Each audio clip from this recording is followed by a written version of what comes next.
Reincarnation versus possession. क्या आप जानते हैं कि पुनर्जन्म और पोजेशन यानी रीइनकार्नेशन और पोजेशन दोनों ही आध्यात्मिक और रहस्यमय बातें आज भी वैज्ञानिक और आध्यात्मिक दुनिया के सामने बहुत बड़े सवाल हैं। पुनर्जन्म रीइनकार्नेशन का मतलब है आत्मा का एक शरीर को छोड़ के दूसरे नए शरीर में जाना, जहां आत्मा कई जीवनों से सीखती बढ़ती है और अपने कर्मों के अनुसार नए जन्म लेती है।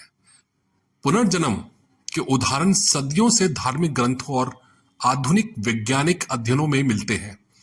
कई बच्चों ने अपने पिछले जन्मों की जिंदगी की सच्ची यादें साझा की हैं, जिन्होंने दुनिया भर के शोधकर्ताओं को चौंका दिया है। वहीं दूसरी ओर कब्जा यानी पोजेशन, जिसमें किसी अन्य आत्मा या ऊर्जा का नियंत्रण किसी जीवित व्यक्ति के ऊपर हो जाता है।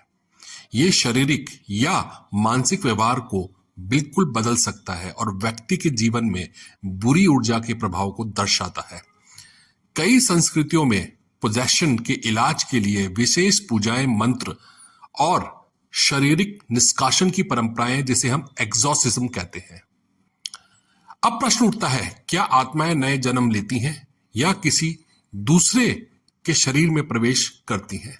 दोनों घटनाएं हमारी चेतना, मस्तिष्क और आत्मा के बीच गहरे संचार को दर्शाती है। वैज्ञानिक भले ही पुनर्जन्म की पुष्टि के लिए पूर्ण प्रमाण नहीं दे पाए हों, लेकिन कुछ केस स्टडीज काफी प्रेरक है। पोजेशन के मामले में आध्यात्मिक और मानसिक स्वास्थ्य के अंतर्गत आते हैं। इन्हें समझना और ठीक करना आवश्यक है। इसलिए पुनर्जन्म और पोजेशन यानी रीइनकार्नेशन एंड पोजेशन दोनों की अपनी अपनी जगह है।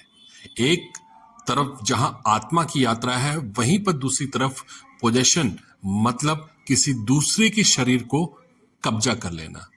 ये दोनों बातें हमें जीवन, मृत्यु, आत्मा के गुण, रहस्यों की खोज के लिए प्रेरित करती है। आपके विचार क्या हैं? आप किस पर ज्यादा यकीन करते हैं, रीइनकार्नेशन या पोजेशन? कमेंट में जरूर बताएं। धन्यवाद।